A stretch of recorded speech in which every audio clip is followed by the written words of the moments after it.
Hello friends, welcome back to our channel that is Learn with Alka. My name is Kohika Chaudhary. I'm BTech graduate from NIT Kurukshetra. Last class में हम metals non metals discuss कर रहे थे, जिसमें कि हमने metals को discuss किया था एंड मेटल्स में हमने क्या किया था, मेटल्स की फिजिकल प्रॉपर्टीज को बहुत डिटेल में डिस्कस किया था विद ऑल द एक्सेप्शंस।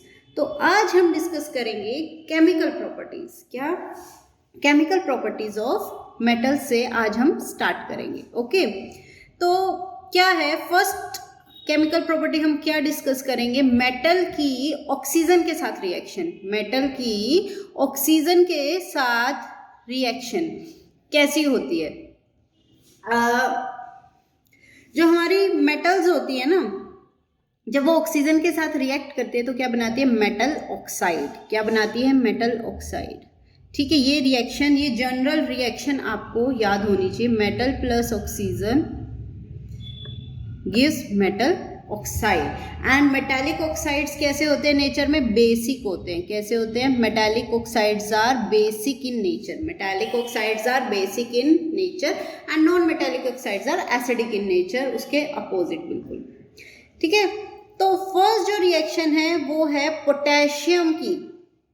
किसकी? पोटेशियम की विद ऑक्सीजन। तो जब आपका पोटेशियम ऑक्सीजन के साथ रिएक्ट करेगा तो क्या बनाएगा? ये ग्रुप 1 का एलिमेंट है। इसमें क्या होता है? एक वैलेंस इलेक्ट्रॉन होता है। ये क्या बनाएगा? Potassium oxide. और उस पोटेशियम ऑक्साइड का फॉर्मूला क्या होगा? बच्चों को ना फॉर्मूला लर्न करने में बहुत ज़्यादा डिफिकल्टी आती है कि ये कैसे हुआ। कभी K2O बनेगा, Mg2O नहीं बनता, MgO बनता है। ऐसा क्यों होता है? ये डिपेंड करता है वैलेंसी पे। किस पे? वैलेंसी पे। अब भाई K की वैलेंसी, पोटेशियम की वैलेंसी क्या होती है? +1। O की क्या होती है? -2। तो फॉर्मूला कैसे बनता है? K को K के नीचे, O को O के नीचे और क्रॉस मल्टीप्लाई करके ये जो 2 है वो यहाँ आएगा और ये 1 यहाँ। 1 को लिखने की ज़रूरत नहीं है। ठीक है, जो चार्जेस होते हैं वो क्रॉस मल्टीप्लाई करके आ जाते हैं। राइट, एक और बार देख लेते हैं। K +1 O -2। K को K के नीचे लिखा, O को O के नीचे, इसका 1 यहाँ गया, इसका 2 यहाँ गया, तो क्या बना? K2O, potassium oxide. सोडियम की ये क्या है? ये रूम टेम्परेचर पे रिएक्ट कर जाता है बहुत इजीली। अगर आप सोडियम पोटेशियम को खुला रखोगे तो वो भस्म हो जाएंगे, एकदम जल जाते हैं। ठीक है, इसलिए हम इन्हें किस में स्टोर करते हैं? कैरोसिन ऑयल में। किस में स्टोर करते हैं? कैरोसिन ऑयल में। ठीक है, सोडियम की करोगे तो सेम। सोडियम भी ग्रुप 1 का एलिमेंट है पीरियोडिक टेबल में। इसमें भी क्या बनेगा? Na2O, sodium oxide. कैसे? Na+1 O -2। Na के नीचे Na लिखो, O के नीचे O, और इसका 2 यहाँ आया, क्रॉस मल्टीप्लाई करो, इसका 1 यहाँ। 1 को लिखने की ज़रूरत नहीं है। तो क्या बना? Na2O। एंड ये रिएक्शन आपको विद बैलेंसिंग आनी चाहिए। देखो भाई, यहाँ पे कितने हैं? यहाँ पे 2 ऑक्सीजन है, यहाँ पे भी 2 ऑक्सीजन है, यहाँ पे 4 पोटेशियम है, यहाँ पे भी 4 पोटेशियम है। ठीक है, सेम विद सोडियम। तो आपको बैलेंस्ड फॉर्म में रिएक्शन लर्न होनी चाहिए। ठीक है, अब बैलेंसिंग कैसे करते हैं वो एक अलग टॉपिक है, वो हम chemical reaction and chemical equation chapter में डिस्कस करेंगे। फाइन। नेक्स्ट है आपकी कॉपर मेटल की ऑक्सीजन के साथ रिएक्शन। कॉपर मेटल की, ठीक है, ये जो कॉपर है, देखो ये रूम टेम्परेचर हमने लास्ट टाइम भी डिस्कस किया था। It is 25 degree Celsius and 298 kelvin. ठीक है, तो कॉपर ऑक्सीजन के साथ रूम टेम्परेचर पे रिएक्ट नहीं करता, इसको हमें हीट देनी पड़ेगी। 25 डिग्री सेल्सियस पे वो रिएक्ट नहीं करता ऑक्सीजन के साथ, उसे हमें थोड़ा सा हाई टेम्परेचर देना पड़ता है, बर्न करना पड़ता है, हीट देनी पड़ती है। तो जब आप उसे एयर में बर्न करते हो तो क्या बनता है? CuO, copper 2 oxide. अब यहाँ पे 2 क्यों लिखा है? क्योंकि कॉपर, देखो कॉपर की वैलेंसी है 2 और 2 नेगेटिव, ऑक्सीजन की 2 नेगेटिव। ठीक है, तो कॉपर कौन से स्टेट में? +2 वाले स्टेट में। ये देखो +2 आ रहा है, इसलिए यहाँ पे 2 लिखा है। ओके, तो कॉपर के नीचे Cu के नीचे Cu लिखो, O के नीचे O, क्रॉस मल्टीप्लाई करो, इसका 2 यहाँ आया, इसका 2 यहाँ आया, और जब ये सेम होते हैं ना तो कट जाते हैं। तो 2 से 2 कटा, क्या बना? CuO। ठीक है, तो कॉपर टू ऑक्साइड, ठीक है। बैलेंस करना है, अगेन आपको बैलेंस फॉर्म में रिएक्शन को लर्न करना है, राइट। यहाँ पे 2 इसलिए स्पेसिफाई किया हमने क्योंकि कॉपर के 2 स्टेट होते हैं, Cu positive and Cu2 positive, तो ये 2 पॉजिटिव वाले स्टेट में रिएक्ट करता है, ठीक है। तो यहाँ पे स्पेसिफाई किया हुआ है, तो कौन सा वाला कॉपर है, 2 वाला, 1 वाला नहीं है, ओके। नेक्स्ट है, देखो जैसे हमने पढ़ा कि मेटल के ऑक्साइड्स क्या होते हैं, बेसिक होते हैं, metallic oxides are basic in nature. Again इस चैप्टर में एक्सेप्शंस भर भर के हैं, तो भाई अगेन एक्सेप्शन आया, क्या आया, जो कुछ मेटल के ऑक्साइड्स होते हैं क्या होते हैं, वो दोनों बिहेवियर दिखाते हैं, एसिडिक बिहेवियर भी दिखाते हैं और बेसिक बिहेवियर भी दिखाते हैं। तो जो मेटल ऑक्साइड्स दोनों बिहेवियर दिखाते हैं, एसिड भी और बेस भी, ठीक है, बेस के साथ वो एसिड की तरह रिएक्ट करेंगे और एसिड के साथ वो बेस की तरह रिएक्ट करेंगे, उन्हें हम बोलते हैं एम्फोटेरिक ऑक्साइड्स, एम्फोटेरिक ऑक्साइड्स, ठीक है। तो ये आपको लर्न हो जाना चाहिए, बहुत इंपॉर्टेंट टर्म है, ये एग्जाम में पूछा जाता है, amphoteric oxides, what are amphoteric oxides, metallic oxides या metal oxides which are basic as well as acidic also, जो दोनों टाइप का बिहेवियर दिखाए, बेसिक बिहेवियर भी दिखाए और एसिडिक बिहेवियर भी दिखाए, ठीक है। कब कब दिखाएंगे, एसिड के साथ हो, अगर आप उनकी रिएक्शन एसिड के साथ करते हो तो वो बेस की तरह रिएक्ट करेंगे, बेसिक बिहेवियर दिखाएंगे, अगर आप बेस के साथ उनकी रिएक्शन करवाते हो तो वो एसिड की तरह रिएक्ट करेंगे, एसिडिक बिहेवियर दिखाएंगे। एग्जाम्पल पता होने चाहिए, एम्फोटेरिक ऑक्साइड्स के कौन से होते हैं, Al2O3, Al2O3 and ZNO, Al2O3 and ZNO, ये aluminium oxide and zinc oxides are amphoteric in nature. आपसे पूछा जाएगा कि एल्यूमिनियम ऑक्साइड और जिंक ऑक्साइड की नेचर कैसी है, एसिडिक, बेसिक, एम्फोटेरिक और नन ऑफ दिस, तो आपको पता होना चाहिए they are amphoteric in nature. Confuse नहीं होना है कि एल्यूमिनियम और जिंक तो मेटल है, तो metallic oxides are basic in nature, तो आप क्या करोगे, बेस, वहां पे क्वेश्चन आपका गलत हो जाएगा। क्या करना है, they are amphoteric in nature, याद कर लो, Al2O3 and ZNO are amphoteric in nature. देखो कैसे बना फॉर्मूला, एल्यूमिनियम ऑक्साइड, एल्यूमिनियम की होती है +3, ऑक्सीजन की होती है 2 नेगेटिव, इसका ये 2 यहाँ आया, इसका 3 यहाँ आया, Al2O3, Al2O3, zinc, zinc oxide, zinc की होती है +2, ये वैलेंसीज आपको लर्न करनी पड़ेंगी, ठीक है। जिंक की 2, ये 2 यहाँ आया, ये वाला 2 यहाँ आया और ये वाला 2 यहाँ आया, क्रॉस मल्टीप्लाई, तो सेम सेम होते तो वो कट जाते हैं, क्या बना, ZNO, ठीक है। तो ये हैं आपके amphoteric oxides Al2O3 and ZNO। तो भाई जब आपका Al2O3 HCl के साथ रिएक्ट कर रहा है, किसके साथ रिएक्ट कर रहा है, HCl के साथ, HCl इज एसिड, तो एम्फोटेरिक ऑक्साइड्स एसिड के साथ कैसे बिहेव करते हैं, एज बेस, ठीक है। तो ये एज अ बेस की तरह यहाँ पे बिहेव करेगा, ठीक है, और क्या बनाएगा, एल्यूमिनियम की क्लोरीन के साथ रिएक्शन होगी, AlCl3। जब एसिड और बेस की रिएक्शन होती है तो उसे हम न्यूट्रलाइजेशन रिएक्शन कहते हैं, उसमें क्या बनता है, एक सॉल्ट बनता है और वाटर रिलीज होता है, सॉल्ट बनता है और वाटर रिलीज होता है, ठीक है। यहाँ पे ये करेक्ट कर लेना, it is not Al2Cl3, it is AlCl3, ठीक है। जैसे कि एल्यूमिनियम +3 स्टेट में, क्लोरीन -1 में, तो क्रॉस मल्टीप्लाई होगी, Al के पैर में 1 आएगा, लिखने की जरूरत नहीं है, Cl के पैर में ये वाला 3 आएगा, AlCl3 + H2O, वाटर बनेगा। अब वहीं पे Al2O3 बेस के साथ भी रिएक्ट करता है और क्या बनाता है, very very important product and very very important reaction. अपने आप से करना चाहोगे, अगर आपने नहीं पढ़ी होगी तो आपको याद नहीं आ सकता, सपने में भी नहीं आएगा, आपको ये याद करना पड़ेगा। क्या बनता है, सोडियम एल्यूमिनेट, सोडियम एल्यूमिनेट, और इसका फॉर्मूला भी याद होना चाहिए, NaAlO2, NaAlO2, जल्दी से याद कर लो, NaAlO2, सोडियम एल्यूमिनेट बनेगा और वाटर बनेगा, सोडियम एल्यूमिनेट बनेगा और वाटर बनेगा, ठीक है। नेक्स्ट है वाटर के साथ कैसे रिएक्ट करते हैं, ऑक्सीजन के साथ हमने आपकी मेटल्स की रिएक्शन देख ली, क्या बनाते हैं, मेटेलिक ऑक्साइड्स बनाते हैं। उसके बाद एम्फोटेरिक ऑक्साइड्स देख ली क्या होते हैं। अब है मेटल की वाटर के साथ रिएक्शन, वाटर के साथ कैसे रिएक्ट करते हैं।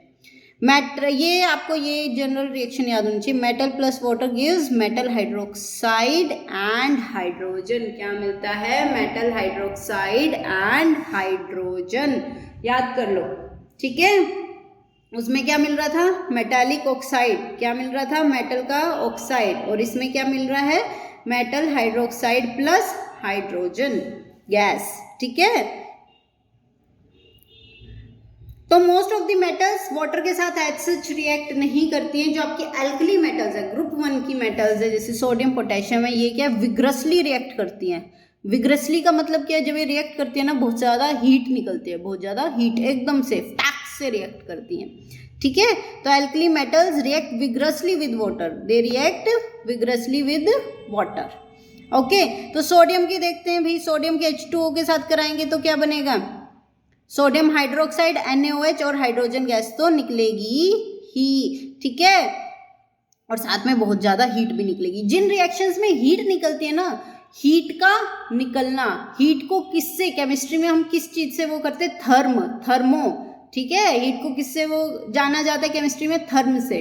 टेम्परेचर को किससे जाना जाता है, थर्म से। तो हीट निकल रही है यानी कि थर्मो, ठीक है, और एग्जिट, हीट निकल रही है, एग्जिट हो रही है। तो जिन रिएक्शंस में हीट रिलीज हो रही है, हीट का एग्जिट होता है, उन्हें हम बोलते हैं एक्सोथर्मिक रिएक्शंस, एक्सोथर्मिक रिएक्शंस। तो ये एक एक्सोथर्मिक रिएक्शन है, इसमें साथ के साथ बहुत सारी हीट भी रिलीज होती है, ठीक है। अब देखो सोडियम की वाटर के साथ हुई तो क्या बनेगा, सोडियम हाइड्रोक्साइड NaOH, कैसे बना, Na+1 OH -1, तो क्रॉस मल्टीप्लाई करो, 1 1 लिखने की जरूरत नहीं है, फाइन। कैल्शियम की करो, कैल्शियम में भी क्या होगा, हीट निकलेगी बहुत ज्यादा साथ में, तो क्या बनता है, calcium hydroxide and hydrogen gas, क्या बनेगा, calcium hydroxide and hydrogen gas. Calcium hydroxide का फॉर्मूला भी आप लोग बोलोगे यहाँ NaOH है, यहाँ पे CaOH2, ये वाला 2 कहाँ से आया, क्यों, वैलेंसी से आया। कैल्शियम की वैलेंसी क्या होती है, 2 पॉजिटिव, OH की क्या होती है, -1, तो Ca के नीचे Ca लिखो, OH के नीचे OH। अब यहाँ पे क्या करो, 1 लिखने की हमें यहाँ पे ज़रूरत नहीं है, यहाँ पे क्या आएगा 2।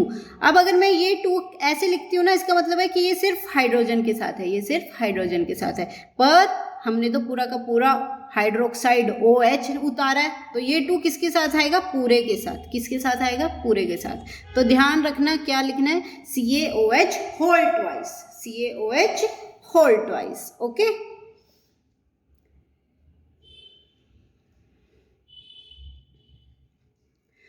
अब मैग्नीशियम क्या होता है, मैग्नीशियम भी वाटर के साथ रिएक्ट करता है, पर धीरे करता है, इतना ज़्यादा विग्रसली रिएक्ट नहीं करता कि एकदम से करेगा, बहुत धीरे, स्लोली, ये रिएक्शन बहुत स्लो होती है। और क्या बनता है, मैग्नीशियम हाइड्रोक्साइड एंड H2, ठीक है, हाइड्रोजन गैस। मैग्नीशियम क्या होता है भाई, 2 पॉजिटिव, OH नेगेटिव, Mg के नीचे Mg, OH के नीचे OH, क्रॉस मल्टीप्लाई करो, यहाँ पे आएगा 2, 1 को लिखने की ज़रूरत यहाँ से हमें नहीं है, ओके। तो यहाँ पे आया 2 MgOH2, magnesium hydroxide whole twice, ठीक है, और होल ट्वाइस आएगा, ब्रैकेट में लिखना है। अगर आप बिना ब्रैकेट के लिखोगे तो यानी कि ये 2 सिर्फ हाइड्रोजन के साथ है, नहीं, ये पूरे के साथ है बेटा, पूरे के साथ, ओके। तो अब सिंपल वाटर के साथ तो ये धीरे से रिएक्ट करता है, तो हम क्या करेंगे, हम सोचेंगे कि भी इसको जल्दी रिएक्ट कराते हैं, थोड़ा सा टेम्परेचर दे देते हैं, क्या करेंगे, थोड़ा सा टेम्परेचर, तो स्टीम के साथ रिएक्ट करवाते हैं। तो देखो स्टीम के साथ अगर आप मैग्नीशियम की रिएक्शन करवाओगे ना, तो मैग्नीशियम हाइड्रोक्साइड नहीं बनेगा, क्या बनेगा, मैग्नीशियम ऑक्साइड, क्या बनेगा, मैग्नीशियम ऑक्साइड। तो मैग्नीशियम की रिएक्शन थोड़ा सा ध्यान से करना कि वाटर के साथ वो मैग्नीशियम हाइड्रोक्साइड बनाता है, एंड स्टीम के साथ, किसके साथ, स्टीम के साथ, ठीक है, स्टीम के साथ वो क्या करता है, मैग्नीशियम ऑक्साइड बनाता है, नॉट हाइड्रोक्साइड, मैग्नीशियम ऑक्साइड बनाता है, और हाइड्रोजन गैस लिबरेट होती है। हाइड्रोजन गैस दोनों में लिबरेट हो रही है, और वाटर के साथ, सिंपल वाटर के साथ वो मैग्नीशियम हाइड्रोक्साइड बना रहा है, और स्टीम के साथ, गर्म पानी के साथ, भाप के साथ वो क्या बना रहा है, मैग्नीशियम ऑक्साइड। ठीक है, तो यहाँ पे जो वाटर का स्टेट है वो कौन सा है आपका, गैशियस। ठीक है, मैग्नीशियम ऑक्साइड का फॉर्मूला देख लो, Mg2 positive O2 negative.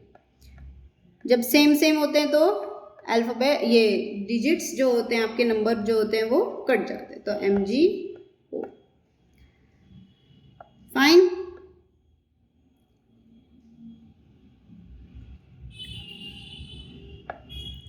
Next है एल्यूमिनियम के साथ।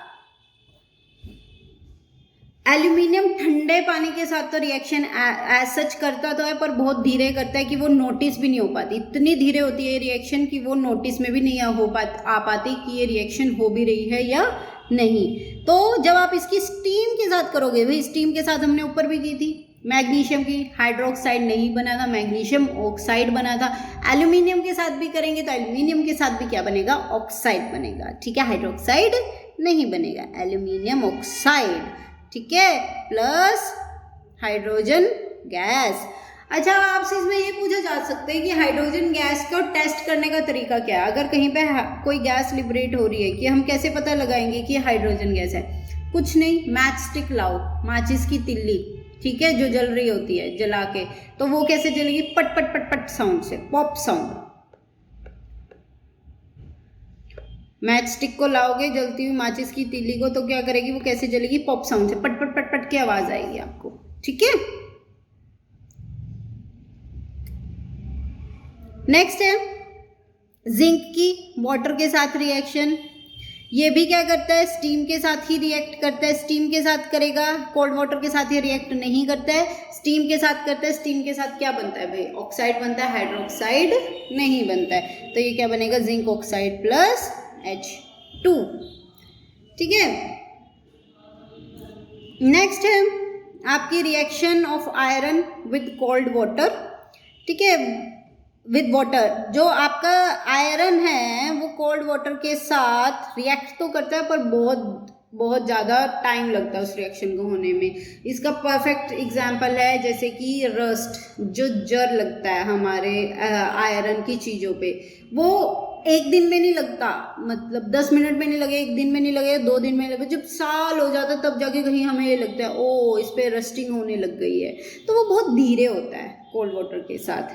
ठीक है, वो क्या बनाता है, रस्ट बनाता है iron oxide when reacts with moisture present in atmosphere. Iron oxide and hydrogen gas are formed when steam on passing off steam over iron metal. अब देखो भाई, यहाँ पे थोड़ी सी चीज़ नोटिस करना है, जब आप आयरन की वाटर के साथ रिएक्शन करवाओगे तो क्या बन रहा है, हाइड्रोजन गैस तो बनेगा ही, और आप स्टीम के साथ करा रहे हो तो हाइड्रोक्साइड नहीं बनेगा, क्या बन रहा था, ऑक्साइड। क्या बनेगा, आयरन ऑक्साइड। अब जो हमारा आयरन है वो 2 स्टेट में होता है, 2 वैलेंसी होती है आयरन की, Fe2 पॉजिटिव और Fe3 पॉजिटिव। ठीक है, तो इसको ऑक्सीजन के साथ ऑक्साइड बनाओ, ऑक्सीजन के साथ रिएक्ट करवाओ, तो क्या बनेगा भाई, FeO बनेगा। 2 जो आए पैर में वो कट जाएंगे, सेम कट जाते हैं, FeO बनेगा। और यहाँ पे ये 2 यहाँ आया और ये 3 यहाँ, Fe2O3। तो भाई या तो FeO बन रहा है या फिर Fe2O3 बन रहा है। तो ये यहाँ पे Fe3O4 कहाँ से आया, ये यहाँ पे Fe3O4 कहाँ से आया, ये बच्चों को कंफ्यूजन होती है।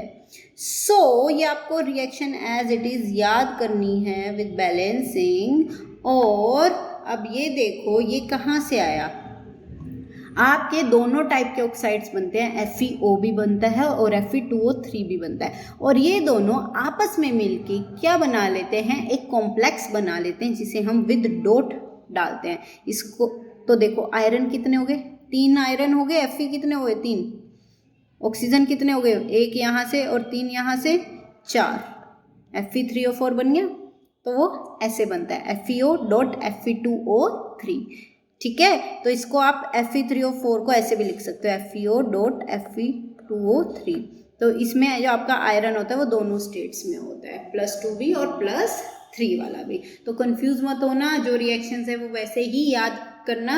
अगर आप अपने आप से बनाने की कोशिश करोगे तो कुछ गलत ही कर लोगे। तो बार बार थोड़ा सा क्या होता है, रिएक्शंस को याद करने का तरीका क्या होता है, कुछ नहीं, सुबह सुबह उठ के और एक बार रात को नज़रों में से निकालो। रात को सोने से पहले नज़रों में से निकालो, सुबह उठ के नज़रों में से निकालो, तो वो अपने आप इमेज की फॉर्म में ना माइंड में बैठती चली जाती है। ठीक है, तो बट ये एक रेगुलर प्रैक्टिस है, 1 दिन या 2 दिन करने से नहीं होगा, रेगुलरली करोगे तो अपने आप रिटेन होती चली जाएंगी। ओके, नेक्स्ट है मेटल की एसिड के साथ रिएक्शन। मेटल की एसिड के साथ रिएक्शन क्या होगा, जब आप मेटल की एसिड के साथ रिएक्शन कराओगे तो सॉल्ट बनेगा और हाइड्रोजन गैस लिबरेट होती है। क्या होता है, सॉल्ट बनेगा और हाइड्रोजन गैस लिबरेट होती है। अभी तक इससे पहले हमने 2 करी है। मेटल की ऑक्सीजन के साथ रिएक्शन क्या बन रहा था, मेटल ऑक्साइड। मेटल की वाटर के साथ रिएक्शन क्या बन रहा था, metal hydroxide plus hydrogen gas. अब इसमें क्या है, मेटल की सॉल्ट के साथ एसिड के साथ, सॉरी, मेटल की एसिड के साथ रिएक्शन क्या बनेगा, सॉल्ट बनेगा मेटल का और हाइड्रोजन गैस बनेगी। ठीक है, तो Na की HCl के साथ कराएंगे, सोडियम की hydrochloric acid is HCl, H4 हाइड्रोक्लोरीन का क्या होगा, क्लोरिक एसिड। तो क्या बनेगा, सॉल्ट बनेगा, NaCl और H2 रिलीज होगी। ठीक है, ये दोनों कंबाइन करेंगे NaCl, तो सेम डिजिट कट जाते हैं और 1 है, वैसे लिखने की जरूरत नहीं है, NaCl plus H2 hydrogen gas. Magnesium के साथ करवाओगे तो क्या बनेगा, सॉल्ट Mg और Cl कंबाइन होंगे, MgCl2। Mg क्या होता है, 2 पॉजिटिव, Cl क्या होता है, -1। तो क्या बना, Mg के पैर में ये वाला 1 आएगा, 1 लिखने की ज़रूरत नहीं है, Cl के पैर में ये 2 आएगा, MgCl2 and hydrogen gas. Fine.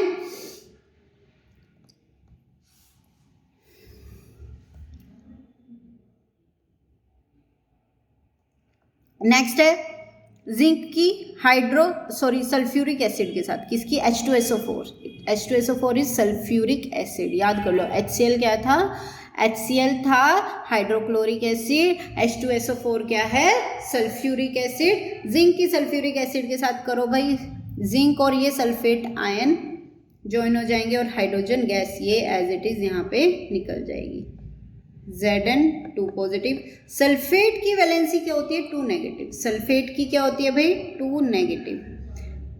Zinc के पैर में क्या आया, ये वाला 2, सल्फेट के नीचे सल्फेट के पैर में क्या आया, ये वाला 2। प्रॉपर पूरे पे आएगा, आधे पे नहीं आएगा, ब्रैकेट लगाओ।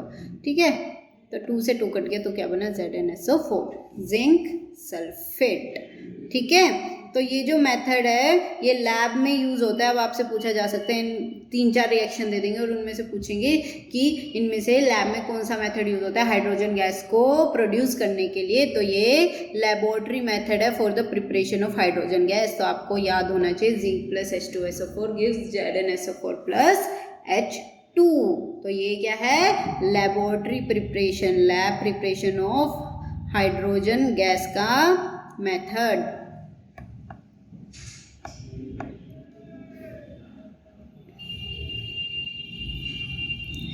अब इसमें एक सबसे इम्पोर्टेंट पॉइंट आता है कि जब आप मेटल की रिएक्शन नाइट्रिक एसिड से करवाओ, अभी हमने क्या पढ़ा है, metal plus acid gives metal का सॉल्ट प्लस हाइड्रोजन गैस। अब HNO3, nitric acid is HNO3। जब आप मेटल की HNO3 के साथ रिएक्शन करवाते हो तो हाइड्रोजन गैस लिबरेट नहीं होती है, हाइड्रोजन गैस लिबरेट नहीं होती है। Again it is an exception, mark कर लेना, वेरी इंपॉर्टेंट पॉइंट, ये पूछा जाता है, एक्सेप्शन से ही क्वेश्चंस आते हैं।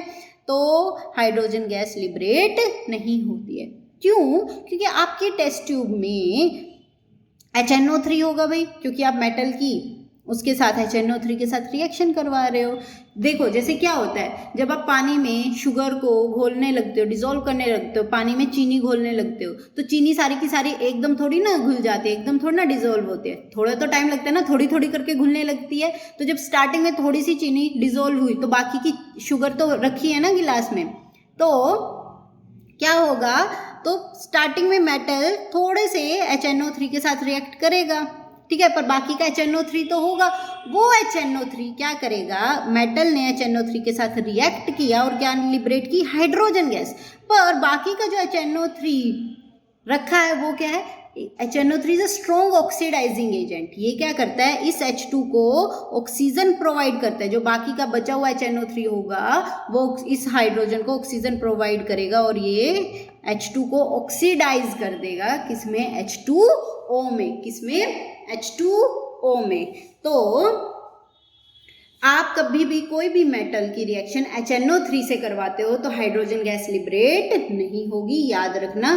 क्या लिबरेट होगा, वाटर, H2O। क्या लिबरेट होगा, वाटर, H2O। वाई रीजन पूछा जाता है, because HNO3 is a strong oxidising agent. तो जो हाइड्रोजन लिबरेट होगी वो उसको ऑक्सीडाइज कर देगा, उसके साथ ऑक्सीजन जोड़ देगा और क्या बना देगा, H2O। बट एक्सेप्शन में भी अगेन एक्सेप्शन है। अभी मैंने क्या बोला कि HNO3 के साथ कोई भी मेटल रिएक्ट करेगी तो क्या बनाएगा, H2O। H2 लिबरेट नहीं होगी। बट इसमें फर्दर एक्सेप्शन में भी एक्सेप्शन है। मैग्नीशियम और मैंगनीज ऐसी मेटल्स हैं जो HNO3 के साथ रिएक्ट करती हैं और H2 गैस लिबरेट करती हैं। जो HNO3 के साथ रिएक्ट करती हैं और H2 गैस लिबरेट करती है। ठीक है, तो ये टॉपिक आपको बहुत अच्छे से आ जाना चाहिए। क्या कि आप कोई भी मेटल को HNO3 के साथ रिएक्ट कराते हो तो क्या बनेगा, H2O लिबरेट होगा और मेटल का सॉल्ट बनेगा। ठीक है, पर अगर मैग्नीशियम और मैंगनीज को कराते हो तो क्या बनेगा, H2 गैस और मेटल का सॉल्ट। ठीक है, नेक्स्ट है एक्वारेजिया। वेरी इंपॉर्टेंट टर्म, इसे हम बोलते हैं रॉयल वाटर। क्या बोलते हैं, रॉयल वाटर। आप लोगों ने घर में सुना होगा कि जो मम्मी की हमारी ज्वेलरी होती है, गोल्ड की ज्वेलरी, उसको कहते हैं कि हम वॉशिंग के लिए दिए और उसके बाद वो चमकने लग जाती है, बहुत सुंदर सुंदर दिखती है। तो वो किससे वॉश करते हैं, वो होता है एक्वारेजिया रॉयल वाटर। अब इसका कॉम्पोजिशन आपसे पूछा जाता है। इसमें जो कॉम्पोजिशन होता है ये मिक्सचर होता है किसका, hydrochloric acid HCl plus HNO3 का। 3 पार्ट्स HCl के लेने और 1 पार्ट HNO3 का। 3:1 की रेशियो में होता है HCl प्लस HNO3। तो ध्यान रखना HCl के 3 पार्ट हो गए और HNO3 का 1 पार्ट। अगर आपसे पूछे HNO3 प्लस HCl किस रेशियो में होंगे, HCl के 3 पार्ट होंगे और HNO3 का 1 पार्ट। ठीक है, तो ये कंफ्यूजन में मत रहना। HCl के 3 पार्ट हो गए। देखो याद करने का तरीका क्या, HCl थोड़ा सा ना छोटा लग रहा है, इसमें तो 3 ऑलरेडी है तो इसमें 3 करने की ज़रूरत नहीं है, इसको 1 ही रखेंगे। ठीक है, HCl क्या है, ये याद करने का तरीका है, ये कोई लॉजिक नहीं है, याद करने का तरीका। यहाँ पे क्या है, ऑक्सीजन 3 है तो यहाँ पे 3 लिखने की ज़रूरत नहीं है। यहाँ पे इसको इसके साथ कॉम्पनसेट करना है तो ये 3 टाइम्स लेंगे। HCl हमारा 3 टाइम्स होगा HNO3 से। तो ये कॉम्पोजिशन याद रखना, HCl:HNO3 का जो रेशियो होगा वो क्या होगा, 3:1। उल्टा मत करना, 1:3 मत करना कि किसी को भी कोई भी नंबर दे दोगे, नहीं, ये रेशियो फिक्स्ड है। HCl के 3 पार्ट होंगे, HCl 3 गुना डलेगा उसमें HNO3 से। ओके, तो जब भी आप गोल्ड वगैरह की वॉशिंग कराते हो, ज्वेलरी की, एक्वारेजिया से होती है, इसे हम क्या बोलते हैं, रॉयल वाटर। और जब करते हैं उसमें डिप करते हैं गोल्ड को, तो ये थोड़ा सा गोल्ड और प्लेटिनम या प्लेटिनम की ज्वेलरी भी इससे वॉश करवाते हैं हम, तो उसको डिसॉल्व कर लेता है अपने अंदर। क्या कर लेता है, डिसॉल्व। ठीक है, it can dissolve gold even though neither of these acids can do so alone. ठीक है, अगर आप गोल्ड को HCl के अंदर डालोगे तो वो गोल्ड को डिसॉल्व नहीं करेगा, HNO3 के अंदर डालोगे तो नहीं करेगा। पर अगर आप इनका ये वाला रेशियो लेते हो, इन्हें मिलाते हो, तो ये गोल्ड को अपने अंदर थोड़ा सा डिसॉल्व कर लेगा। इसीलिए हम अवॉइड करते हैं ज्वेलरी की वॉशिंग। क्यों, क्योंकि वेट कम हो जाता है, भाई गोल्ड वैसे इतना महंगा है। ठीक है, तो एक्वारेजिया इज हाईली करोसिव, बहुत ज़्यादा करोसिव है। फ्यूमिंग लिक्विड, अगर आप हाथ पे डालोगे तो आपका हाथ जल सकता है, करोसिव का मतलब यही है। It is one of the few reagents that is able to dissolve gold and platinum. Gold और प्लेटिनम इसमें डिसॉल्व हो जाते हैं। ठीक है, तो बाकी हम नेक्स्ट क्लास में डिस्कस करेंगे। आज के लिए इतना ही. Do like, share and subscribe to our YouTube channel, that is नन विद अलका. Thank you.